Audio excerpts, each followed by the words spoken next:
నమస్తే, welcome to RN media. ముందుగా headlines.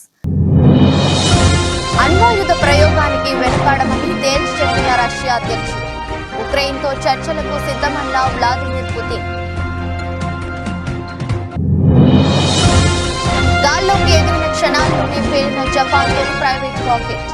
ఒక్కరోజే 13% పడిపోయిన స్పేస్ వన్ కంపెనీ షేర్లు.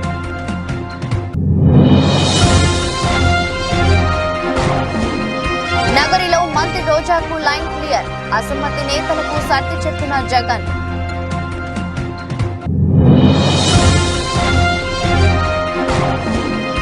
ఏపీ అసెంబ్లీ ఎన్నికల్లో కాంగ్రెస్ పోటీ చేసే స్థానాలపై షర్మిల కీలక ప్రకటన.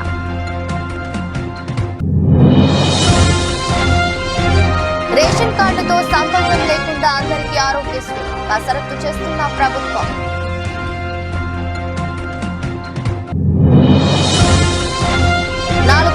చేరిన లక్ష్మీ నరసింహస్వామి వార్షిక బ్రహ్మోత్సవాలపై ప్రత్యేక శ్రద్ధ పెట్టిన రాష్ట్ర ప్రభుత్వం.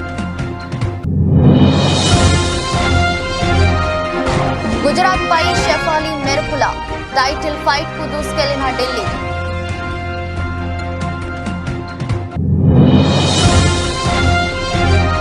అతనిది గొప్ప వ్యక్తిత్వం, అందుకే ప్రేమించా. లవ్ ఎఫైర్ పై తొలిసారి స్పందించిన తాప్సీ.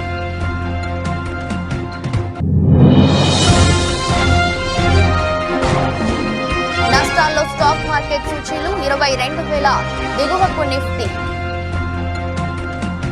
తమ రాజ్యాధికారం, సార్వభౌమత్యం, స్వాతంత్ర్యానికి ముప్పు వాటిల్లితే అణ్వాయుధాలు వాడేందుకు వెనకాడబోమని రష్యా అధ్యక్షుడు వ్లాదిమిర్ పుతిన్ హెచ్చరించారు. అణు వివాదాన్ని సృష్టించే చర్యలకు అమెరికా దూరంగా ఉంటుందని ఆశిస్తున్నట్టు పేర్కొన్నారు. రష్యాలో అధ్యక్ష ఎన్నికలు జరగనున్న వేళ పశ్చిమ దేశాలకు పుతిన్ తీవ్ర హెచ్చరికలు జారీ చేశారు. టెలివిజన్ ఛానల్ కు ఇచ్చిన ఇంటర్వ్యూలో పుతిన్ ఈ వ్యాఖ్యలు చేశారు. జో బైడెన్ ను అనుభవజ్ఞుడైన రాజకీయవేత్తగా అభివర్ణించారు. ప్రపంచం అణువ యుద్ధం వైపు వెళ్తుందని తాను అనుకోవడం లేదన్నారు. ఉక్రెయిన్తో చర్చలకు తలుపులు ఎప్పుడు తెరిచే ఉంటాయని స్పష్టం చేశారు. In an interview on state television, the Russian leader described US President Joe Biden as a veteran politician who fully understands the dangers of an escalation in tensions. He claimed Russia's nuclear capabilities are more advanced than the West's. The United States announced that they were not going to send troops. We know what American troops are on the Russian territory. These are invaders. This is how we will treat it, even if they appear on the territory of Ukraine and they understand this. I said that Biden is a representative of the traditional political school, and this is proved. But besides Biden, there are plenty of other specialists in the field of Russian-American relations and in the field of strategic deterrence. Therefore, I don't think that everything is rushing so head-on here, but we are ready for this. వాణిజ్యపరంగా అంతరిక్ష ప్రయోగాల రంగంలోకి ప్రవేశించాలన్న Japan ప్రయత్నాలకు ఆదిలోనే చుక్కు ఎదురైంది. బుధవారం ఉదయం కుషిమేటో పట్టణంలోని లాంచ్ సెంటర్ నుంచి నింగిలోకి బయలుదేరిన దేశంలో తొలి ప్రైవేట్ రాకెట్ కైరోస్ లాంచ్ అయిన కొద్ది సెకండ్లలోనే పేలిపోయింది. ఈ రాకెట్ నింగిలోకి ఎగిరితే జపాన్ చరిత్రలోనే తొలి ప్రైవేట్ రాకెట్ నింగిలోకి ఎగిరిన రికార్డు క్రియేట్ అయ్యేది. ఈ రాకెట్ ను స్పేస్ వన్ అనే స్టార్టప్ కంపెనీ తయారు చేసింది. 59 అడుగుల పొడవైన కైరోస్ రాకెట్ ఘన ఇంధనంతో పనిచేస్తుంది. కైరోస్ రాకెట్ ప్రభుత్వానికి చెందిన శాటిలైట్ ను నింగిలోకి మోసుకెళ్లాల్సి ఉంది. రాకెట్ పేలిపోవడంతో భారీగా మంటలు ఎగిసిపడ్డాయి. శిథిలాలు సమీపంలోని పర్వతాలు సముద్రం మీద చెల్లా చెదురుగా పడ్డాయి. ఈ రాకెట్ మార్చి 9వ తేదీనే లాంచ్ కావాల్సి ఉండగా పలు కారణాల వల్ల లాంచింగ్ వాయిదా పడింది. రాకెట్ పేలిపోవడంతో స్పేస్ వన్ కంపెనీ షేర్లు జపాన్ స్టాక్ మార్కెట్లో ఒక్కరోజే 13% పడిపోయాయి.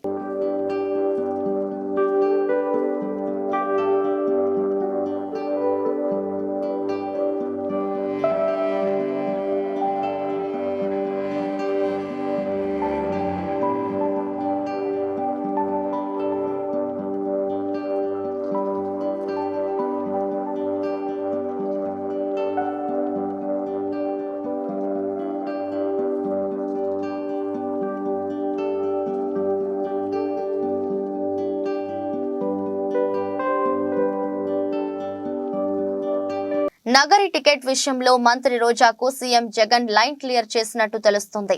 ఏపీలో ఎన్నికలు సమీపిస్తున్న వేళ మంత్రి రోజాపై వ్యతిరేకత పెరుగుతోంది. నియోజకవర్గ పరిధిలోని నేతలు రోజాని వ్యతిరేకిస్తున్నారు. ఎన్నికలలో రోజాకు టికెట్ ఇస్తే సహించేది లేదని కొంతమంది వైసీపీ నేతలు అసహనం వ్యక్తం చేస్తున్నారు. నగరిలో రోజాకి తప్ప ఇతరులు ఎవరికి సీటు కేటాయించినా తాము గెలిపిస్తామని అంటున్నారు. ఈ నేపథ్యంలో మంత్రి రోజా సీఎం జగన్ ను కలిసి అసమ్మతి నేతలపై ఫిర్యాదు చేశారు. దీనిపై స్పందించిన సీఎం జగన్ నగరి టికెట్ విషయంలో మంత్రి రోజాకు లైన్ క్లియర్ చేసినట్టు సమాచారం. అసమ్మతి నేతలకు సర్ది చెప్పిన జగన్ అందరూ కలిసి పనిచేయాలని సూచించినట్టు తెలుస్తోంది. మరోవైపు సత్తెనపల్లి, నర్సరావుపేట నగరి అసంతృప్త నేతలకు కూడా సీఎం జగన్ సర్ది చెప్పారు. కొన్ని రోజులుగా మంత్రి అంబటి పలువురు నేతలకు మధ్య గ్యాప్ వచ్చినట్టు తెలుస్తోంది. అంబటిని గెలిపించాల్సిన బాధ్యత తమదేనని అసంతృప్తి నేతలకు జగన్ సూచించారు. మళ్లీ అధికారంలోకి వచ్చాక అందరికీ తగిన ప్రాధాన్యత ఉంటుందని అసంతృప్తి నేతలకు భరోసా ఇచ్చారు. నరసరావుపేట ఎమ్మెల్యే గోపిరెడ్డి నుంచి తాము ఎదుర్కొంటున్న సమస్యలను సీఎం జగన్ కు 6 సంతృప్త నేతలు వివరించారు. తమ రాజకీయ విశ్వసనీయతను దెబ్బతీసేలా గోపిరెడ్డి వ్యవహరిస్తున్నారంటూ నేతలు వాపోయారు. ఇక ముందు ఎలాంటి ఇబ్బందులు లేకుండా చూసే బాధ్యత తనదని జగన్ హామీ ఇచ్చారు. పార్టీ నిలబెట్టిన అభ్యర్థిని గెలిపించేందుకు అందరూ కలిసి పనిచేయాలని సీఎం జగన్ సర్ది చెప్పారు.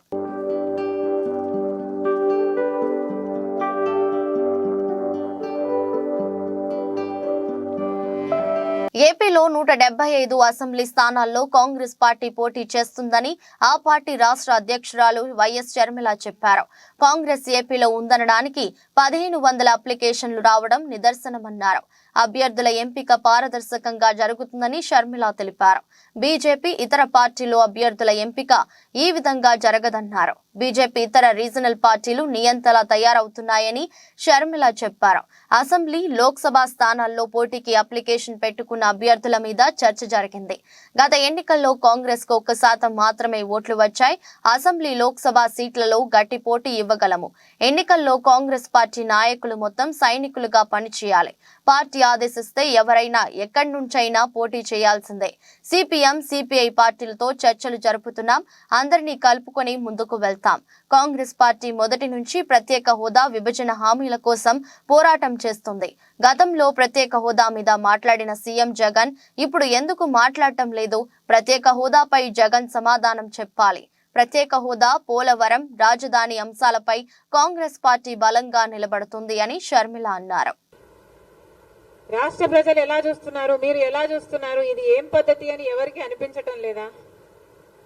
అసలు గమనించాల్సిన పాయింట్ ఏమిటంటే, మన రాష్ట్రంలో ప్రత్యేక హోదా గురించి ఊసే లేకుండా చేశారు తెలుగుదేశం పార్టీ, వైసీపీ పార్టీలు కలిసి. ప్రత్యేక హోదా మనకు ఊపిరి.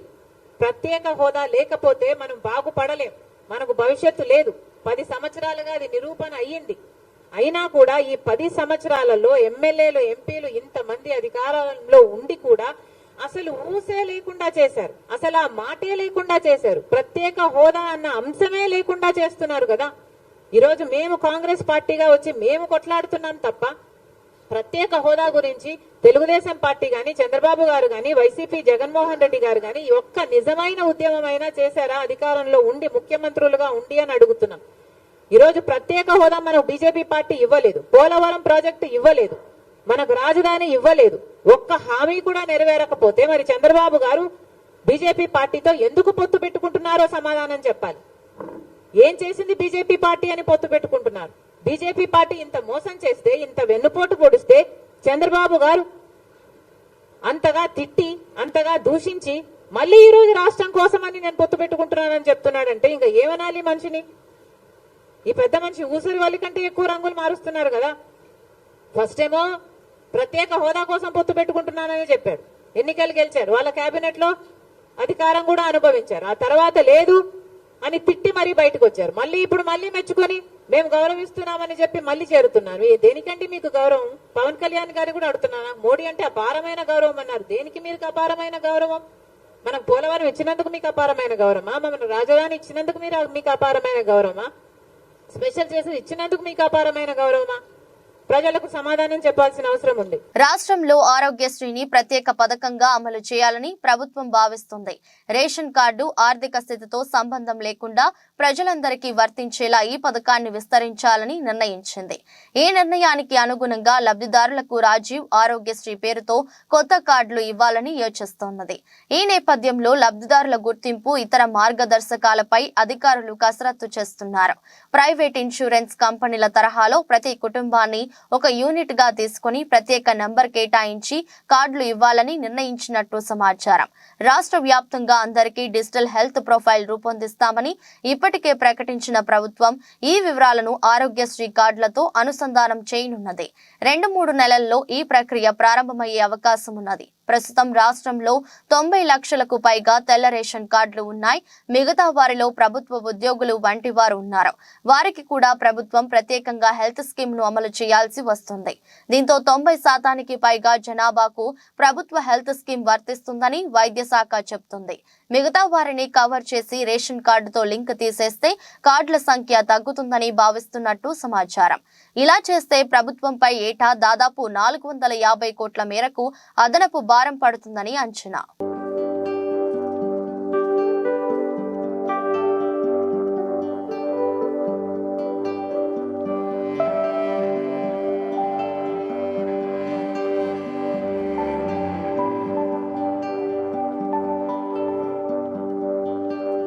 భక్తుల ఇలవేల్పు దైవం యాదగిరిగుట్ట శ్రీ లక్ష్మీ నరసింహస్వామి వార్షిక బ్రహ్మోత్సవాలు వైభవంగా జరుగుతున్నాయి.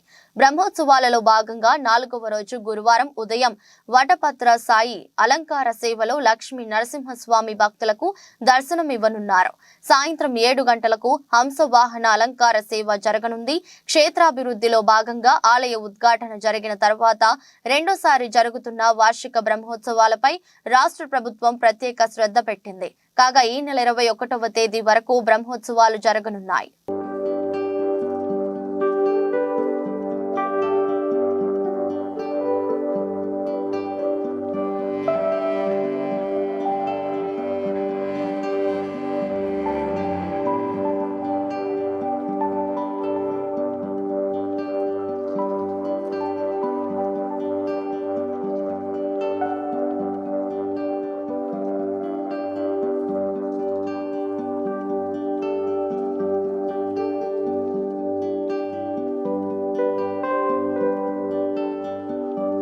ములుగు నియోజకవర్గంలోని పెద్దాపూర్, గుర్రంపేట, బౌసింగ్పల్లి, సుబ్బక్కపల్లి గ్రామాల్లో 2,34 లక్షలతో చేపట్టిన పలు అభివృద్ధి కార్యక్రమాలను కొబ్బరికాయ కొట్టి ప్రారంభించిన రాష్ట్ర పంచాయతీరాజ్ గ్రామీణాభివృద్ధి స్త్రీ శిశు సంక్షేమ శాఖ మంత్రి వర్యులు డాక్టర్ దనసరి అనసూయ సీతక్క. ఈ సందర్భంగా మాట్లాడుతూ కాంగ్రెస్ పార్టీ ఎన్నికల సందర్భంగా ఇచ్చిన హామీని ప్రభుత్వం ఏర్పడిన 100 రోజుల్లోనే అమలు చేస్తున్నామని, మహిళలకు ఉచిత బస్ ప్రయాణం, 500కే గ్యాస్ సిలిండర్, ఆరోగ్యశ్రీ, 10 లక్షలు నిరుపేదలకు, 5 లక్షలతో ఇందిరమ్మ ఇళ్లు, మహిళలకు వడ్డీ లేని రుణాలు, ఇలా అన్ని గ్యారెంటీలను అమలు చేస్తున్నామని, రాబోయే పార్లమెంట్ ఎన్నికల్లో కూడా ప్రజలందరూ కాంగ్రెస్ పార్టీకి మద్దతుగా తోడుగా ఉండాలని మంత్రి వర్యులు సీతక్క అన్నారు. ఈ కార్యక్రమంలో వివిధ శాఖల అధికారులు మరియు కాంగ్రెస్ పార్టీ జిల్లా, బ్లాక్, మండల, గ్రామ నాయకులు, కార్యకర్తలు ఉన్నారు. మరి మహిళలందరికీ కూడా ఉచిత బస్సు ప్రయాణం ఏర్పాటు చేసి ఇప్పటి వరకు 30 కోట్ల ప్రయాణాలు ఒక్కొక్క అక్క 10-20 సార్లు బస్సు ప్రయాణం చేసి, కానీ మనం బస్సు ప్రయాణం పెట్టినాక ఊళ్ళకు బస్సులు రావద్దు అని పాపం ఆటో సోదరులను టీఆర్ఎస్ వాళ్ళు రెచ్చగొట్టి కొంతమందిని ఆటోలను కాలబెట్టేటట్టుగా ప్రోత్సహించి ఊరూర్లో బస్సులో తిరగద్దని అడ్డుకునే ప్రయత్నం చేస్తా ఉన్నాం. మేమేమంటామంటే ఆటోల టైంలో ఆటోలు తిరుగుతాయి, ఎందుకంటే పొద్దున సాయంత్రం బస్సు వస్తుంది. ఇప్పుడు ఇక్కడ నుంచి హన్మకొండ పోవాలి, మరి ఆటో హన్మకొండ దాకా వస్తుందా? రాదు కదా. మరి అట్లా హన్మకొండ దాకా పోవాలంటే కనీసం 200 రూపాయలన్నా ఖర్చు వస్తుంది. 200 రూపాయలు నెలకు ఒక 4-5 సార్లు పోయేటోళ్ళు అయితే మరి ఒక 2-3 వేల రూపాయలన్నా వాళ్ళకు మిగులుతాయి ఆడోళ్ళకు, అక్కలకు అని మన సీఎం రేవంత్ రెడ్డి గారు సోనియమ్మ ఆదేశం మేరకు ఉచితంగా బస్సు ప్రయాణం పెట్టింది. ఎవరెన్ని అడ్డుకున్నా 30 కోట్ల ప్రయాణాలు అంటే మన మహిళలు అన్ని సార్లు బస్సులు ఎక్కి దిగింది. అదే కాకుండా మరి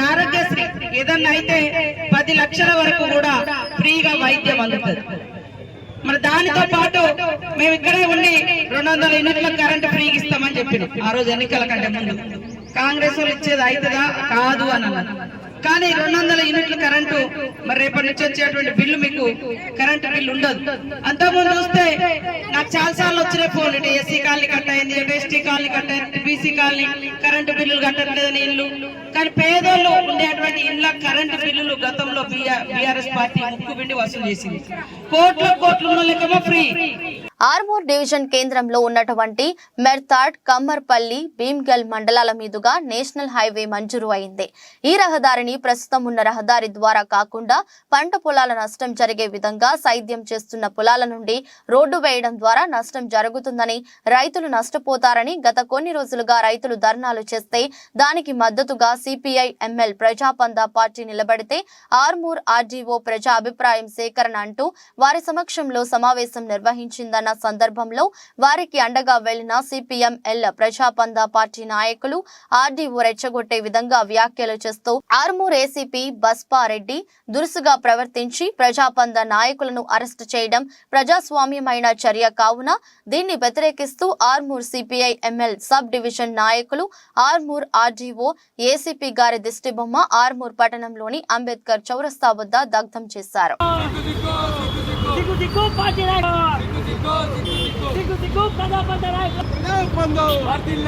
రైతుల పక్షాన మాట్లాడమే నేరమా?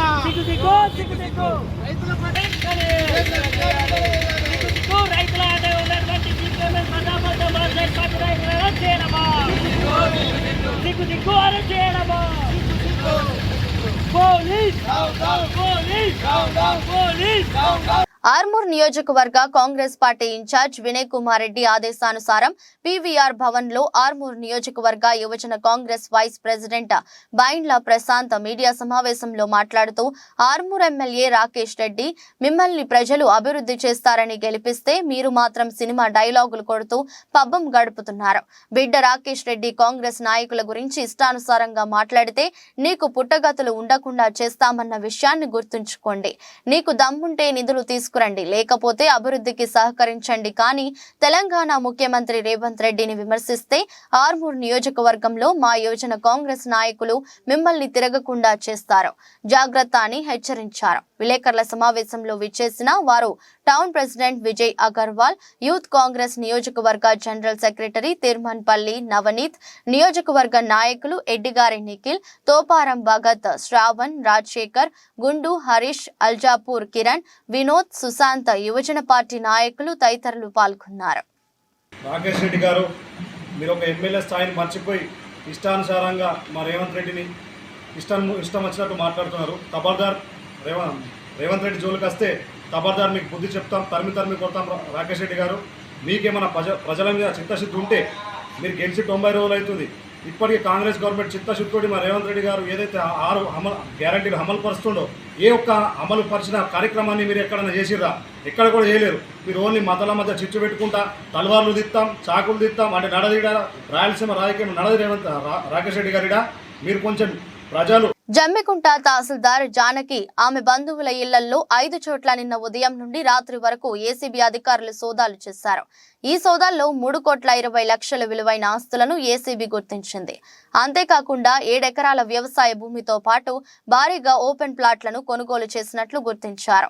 వాటితో పాటు 1.4 కిలోల బంగారు ఆభరణాలతో పాటు 1,40,000 నగదు స్వాధీనం చేసుకున్నారు. తహసీల్దార్ జానకి కరీంనగర్ కోర్టు 14 రోజుల పాటు రిమాండ్ విధించింది.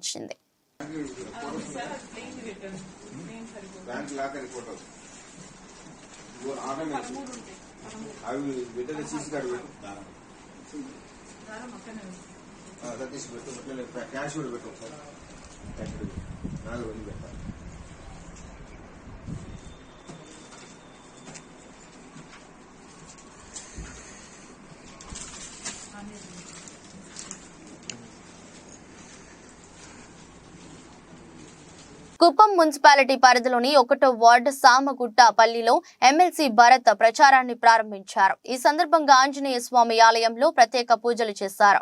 అనంతరం ప్రతి ఇంటికి వెళ్లి ప్రజల సమస్యలను అడిగి తెలుసుకున్నారు. రాబోయే ఎన్నికల్లో కుప్పం ఎమ్మెల్యేగా తనకు ఒక అవకాశం ఇవ్వాలని కోరారు. వైసీపీ ప్రభుత్వ హయాంలో ప్రజలందరూ సంతోషంగా ఉన్నారన్నారు. మరిన్ని సంక్షేమ పథకాలు రావాలంటే రాబోయే ఎన్నికల్లో వైసీపీ ప్రభుత్వానికి ప్రజలందరూ ఓటు వేసి గెలిపించాలన్నారు. ఈ కార్యక్రమంలో municipal chairman doctor Sudheer, ward కౌన్సిలర్లు మరియు వైసీపీ నేతలు, కార్యకర్తలు తదితరులు పాల్గొన్నారు. 2024వ సార్వత్రిక ఎన్నికలకు సంబంధించి కుప్పం నియోజకవర్గంలో వైఎస్ఆర్సీపీ పార్టీ ఎలక్షన్ క్యాంపెయిన్ అనేది స్టార్ట్ చేయడం జరుగుతూ ఉంది. గడిచిన 4.5 సంవత్సరాలుగా జగన్మోహన్ రెడ్డి గారి నాయకత్వంలో ఎటువంటి లబ్ధి ప్రతి ఇంటికి చేరింది, ఏ రకమైనటువంటి అభివృద్ధి ప్రతి ఒక్క ప్లేస్కి చేరింది అనేది గుర్తు చేస్తూ మరొక్కసారి జగన్మోహన్ రెడ్డి గారు అధికారంలోకి రాకపోతే పేదవాడు అనేటటువంటి వాడు చాలా నష్టపోతాడు. కాబట్టి రాబోయేటటువంటి తరానికి తీవ్రమైనటువంటి అన్యాయం జరుగుతుంది. కాబట్టి వాటన్నిటినీ కూడా ప్రజలకు మరొకసారి గుర్తు చేస్తూ కరోనా సమయంలో కానీ ఆ తర్వాత ఎక్కడెక్కడైనా ప్రాబ్లమ్స్ ఉంటే ప్రతి ఒక్క ప్రాబ్లంని వైఎస్ఆర్సీపీ పార్టీ కానీ వైఎస్ఆర్సీపీ పార్టీ శ్రేణులు కానీ ముందుండి ఆ ప్రాబ్లమ్స్ అన్నింటినీ కూడా క్లియర్ చేసుకుంటా ఈ 4.5 years కూడా మేము పనిచేయడం జరిగింది. వాటన్నిటిని కూడా ప్రజలకు ఒకసారి మౌలాలి డివిజన్ కార్పొరేటర్ గున్నాల సునీత శేఖర్ యాదవ్ ఆధ్వర్యంలో కాలనీ సంఘాల ఆత్మీయ సమ్మేళనం నిర్వహించారు. ఈ సమావేశానికి మల్కాజ్గిరి పార్లమెంట్ అభ్యర్థి ఈటెల రాజేందర్ ముఖ్య అతిథిగా విచ్చేసి ప్రారంభించారు. అనంతరం ఆయన మాట్లాడుతూ కరోనా టైంలో అతి తక్కువ కాలంలో వ్యాక్సిన్ తయారు చేసి ఇచ్చిన ఘనత నరేంద్ర మోదీ గారిదని అన్నారు. ప్రపంచం అన్ని రంగాల్లో భారతీయ దేశం గర్వంగా అనుకుంటున్నాము అంటే నరేంద్ర మోదీ కృషి వల్లే అయిందన్నారు. 378 చేసిన ఘనత ఏకైక నాయకుడు ప్రధాని నరేంద్ర మోదీ గారిని గుర్తు చేశారు. ఈ దేశంలో 130 కోట్లు వ్యయం కట్టించిన ఘనత నరేంద్ర మోదీ గారిని ప్రజలంతా గర్వపడే విధంగా చేశారు. 3వసారి ప్రధాని కావడం ఖాయమని కొనియాడారు. ఈ కార్యక్రమంలో నాయకులు కృష్ణ యాదవ్, వికే మహేష్, బాలచందర్, సాయిబాబా, శివ, శ్రీనివాస్ యాదవ్, ప్రసన్న, రాధాబాయ్, సుజాత, అరుణ, అలివేలు తదితరులు పాల్గొన్నారు. అని చెప్పి ప్రాధేయపడితే ఆ 370 సీట్లలో మల్కాజిగిరి కూడా ఉండాలని చెప్పి నేను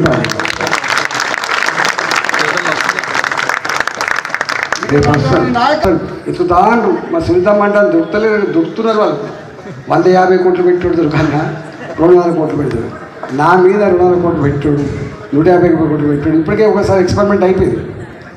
మీరందరూ వచ్చింది. నా అదృష్టం ఏంటంటే 2021లో జరిగిన ఎన్నికలప్పుడు వీళ్ళందరూ నారగొచ్చి పనిచేసినప్పుడు నేను ఎవరినో నా పనితనం ఏంటో మీకు తెలుసు కాబట్టి మాట్లాడు. నాకు ఎన్నడూ ఓట్లలో డబ్బులు అనేది తెలియదు. నాకు దావతులు కూడా ఇచ్చింది తెలియదు. నాకు ఎన్నడు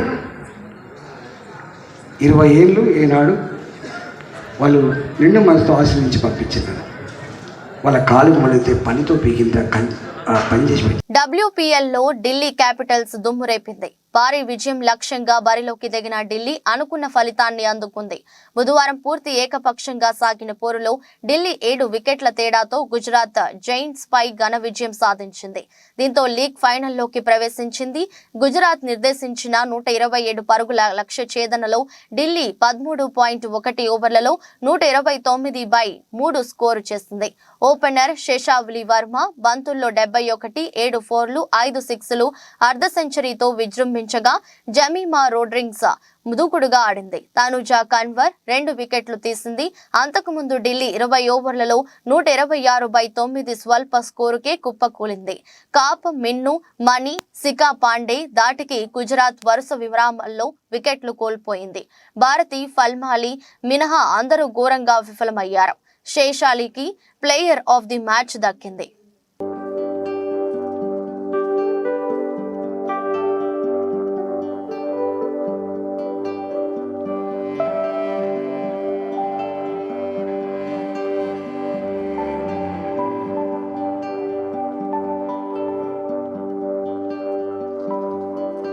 ప్రియుడు మదియాస్ బో గురించి తొలిసారి తన మనసులోని మాటల్ని బయటపెట్టింది అగ్ర కథానాయక తాప్సీ. డెన్మార్క్ బ్యాడ్మింటన్ ప్లేయర్ అయిన మదియాస్ బోతో ఈ అమ్మడు తన గత 9 ఏళ్లుగా ప్రేమలో ఉంది. అయితే తన లవ్ అఫైర్ పై ఈ భామ ఇప్పటి వరకు ఎక్కడా స్పందించలేదు. ఈ జంట త్వరలో పెళ్లి పీటలెక్కబోతున్నారని వార్తలు వస్తున్నాయి. ఈ నేపథ్యంలో మదియాస్ బో గురించి ఆసక్తికరమైన వ్యాఖ్యలు చెప్పింది తాప్సీ. మదియాస్ పరిచయం కాకముందు నేను కొంతమంది అబ్బాయిలతో స్నేహం చేశాను, కానీ ఎవరి వ్యక్తిత్వం నన్ను ఆకట్టుకోలేదు. పురుషుల్లో నిజాయితీతో పాటు జీవితం పట్ల పరిణతి ఉండాలని క్రమంగా తెలుసుకున్నాను. ఈ లక్షణాలు మదియాస్ బోలో పుష్కలంగా ఉన్నాయి. అతను నా జీవితానికి భద్రత కల్పించగలడని మా ప్రయాణంలో అర్థం చేసుకున్న గొప్ప వ్యక్తిత్వం కలిగిన అతనితోనే జీవితాన్ని పంచుకోవాలని నిర్ణయించుకున్నా అని తాప్సీ చెప్పుకొచ్చింది. అయితే పెళ్లి వార్తలపై స్పందించడానికి ఈ భామ నిరాకరించింది. సమయం వచ్చినప్పుడు తానే ఈ విషయాన్ని వెల్లడిస్తానని చెప్పుకొచ్చింది.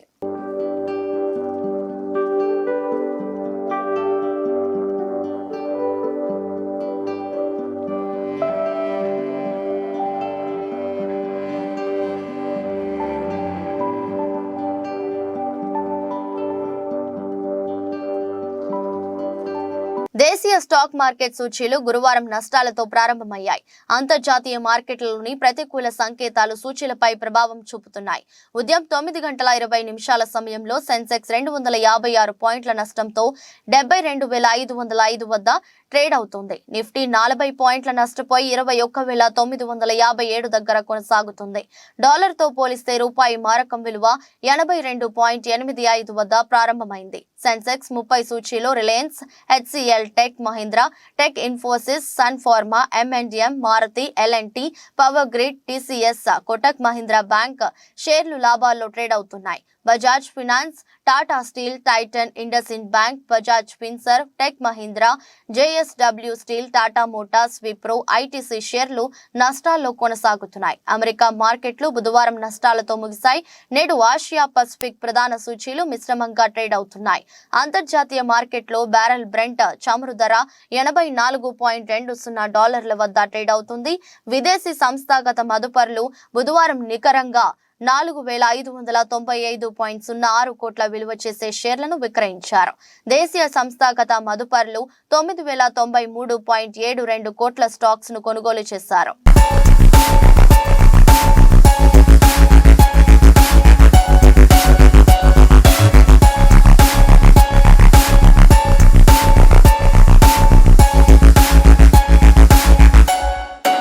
నమస్తే, వెల్కమ్ టు భావత్ న్యూస్. ముందుగా హెడ్లైన్స్. అణ్వాయుధ ప్రయోగానికి వెనుకాడమని తేల్చి చెప్పిన రష్యా అధ్యక్షుడు. ఉక్రెయిన్తో చర్చలకు సిద్ధమన్న వ్లాదిమిర్ పుతిన్.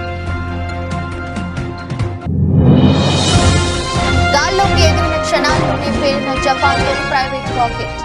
ఒక్కరోజే 13% పడిపోయిన స్పేస్ వన్ కంపెనీ షేర్లు.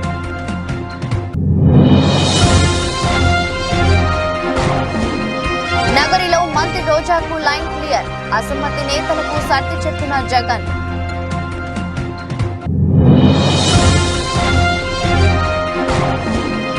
ఏపీ అసెంబ్లీ ఎన్నికల్లో కాంగ్రెస్ పోటీ చేసే స్థానాలపై షర్మిల కీలక ప్రకటన.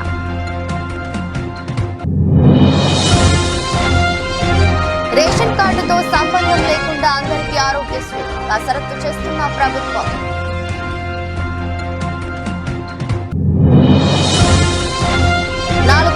చేరిన లక్ష్మీ నరసింహస్వామి వార్షిక బ్రహ్మోత్సవాలపై ప్రత్యేక శ్రద్ధ పెట్టిన రాష్ట్ర ప్రభుత్వం. గుజరాత్ పై షెఫాలి మెరుపుల టైటిల్ ఫైట్ కు దూసుకెళ్లిన ఢిల్లీ.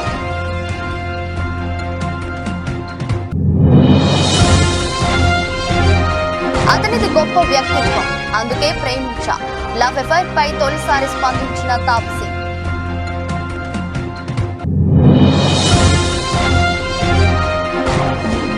నష్టాల్లో స్టాక్ మార్కెట్ సూచీలు 22,000 దిగువకు నిఫ్టీ. నమస్తే, welcome to Telangana capital news. ముందుగా హెడ్లైన్స్.